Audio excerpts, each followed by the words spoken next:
Max exercise 1.3 7th sum. Find the product of 6th subdivision 1.02 into 0.05. நான் இதை already நான் சில சம்ஸில் சொல்லி கொடுத்துருக்கேன் இல்லையா? இதே பாயிண்ட்டை முதல்ல ரிமூவ் பண்ணிடுங்க. 102 இங்கே என்ன நம்பர் இருக்குது? 5. அதை மட்டும் எழுதுனா போதும் ஸ்டூடெண்ட்ஸ், ஈஸியாக மல்டிப்ளை பண்ணலாம். 102 into 5. 5 2s are 10. ஓகே, 0 மட்டும் போடுங்க, balance 1. 5 into 0 0, 0 plus 1 1. 5 ones are 5. 510. இங்கே எத்தனை பாயிண்ட்ஸ் இருக்கு? பாயிண்ட்டுக்கு அப்புறம் 1 2, அப்புறம் 3 4, இங்கே 2 இங்கே 2 4.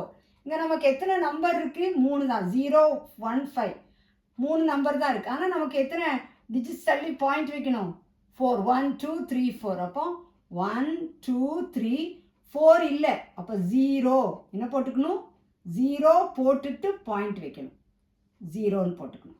0.0510. புரிஞ்சிச்சா?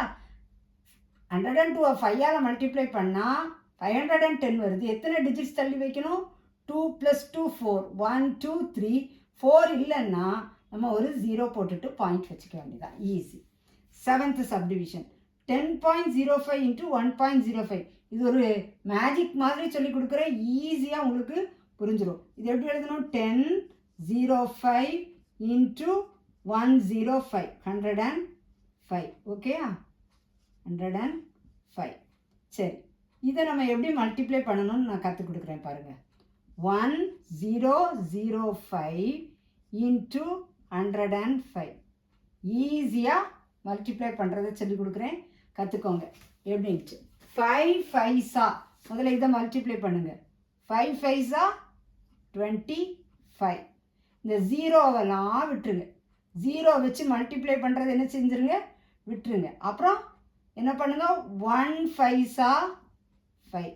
5 5s 25. 1 5s 5.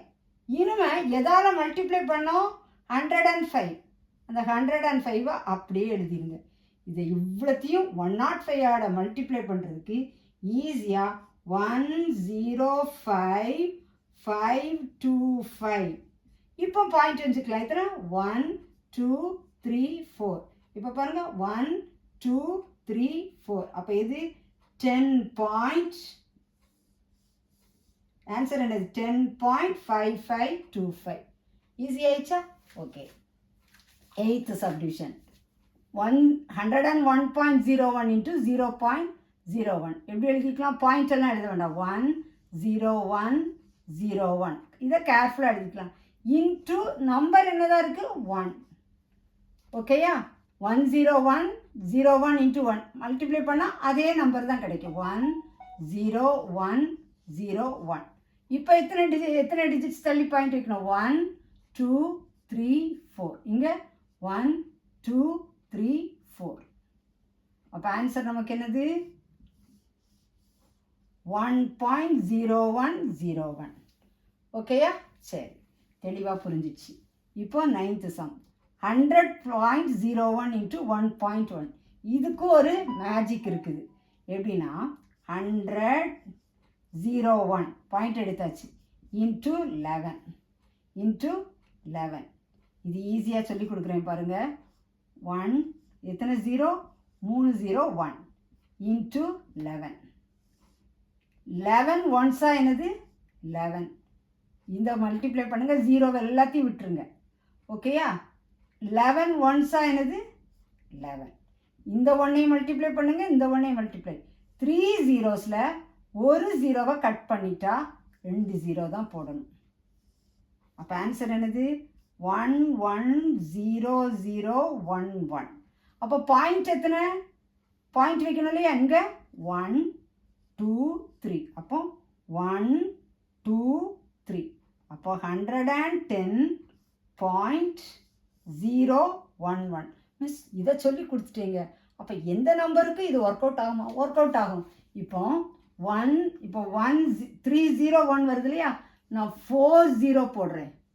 1 அதை 11ஆல் மல்டிப்ளை பண்ணுங்கள். அப்போ 11 ஒன்ஸா 11, அப்புறம் 11 ஒன்ஸா 11. இங்கே 4 zeros இருந்தால் எத்தனை போட்டுக்கலாம்? 3 zeros. ஈஸியாக மல்டிப்ளை பண்ணலாமா? இது ஒரு ட்ரிக். புரிஞ்சிச்சா? 3 0 இருந்தால் இங்கே 2 0, இங்கே 4 0 இருந்தால் இங்கே 3 0. அப்போ 1 இதில் எத்தனை இருக்குது? 5 zeros இருக்குது இன்ட்டு 11. அப்போ என்ன வரும்? 11 ஒன்ஸா 11, 11 ஒன்ஸா 11. இங்கே 5 zeros இருந்தால் எத்தனை வரும்? 4 zeros. ஓகேயா? 4 0 இருந்தால் ஏன்னா 11 ஒன்ஸா 11, 11 ஒன்ஸா 11. In between 4னா 3, 5னா 4, 3னா 2 zeros. இது ஒரு மேஜிக் மாதிரி நீங்கள் என்ன செஞ்சுக்கலாம், வச்சுக்கலாம். எல்லாமே நான் சொல்லிக் கொடுக்குறது டெசிமலில் எப்படி ஈஸியாக மல்டிப்ளை பண்ணணும்னு சொல்லிட்டு. ஓகே ஸ்டூடெண்ட்ஸ், உங்களுக்கு புரிஞ்சிருக்கும்னு நினைக்கிறேன். This channel helps to get 100 மார்க்ஸுங்கிறத மறக்காதீங்க. சேனலுக்கு சப்ஸ்கிரைப் பண்ணுங்கள். தேங்க்யூ.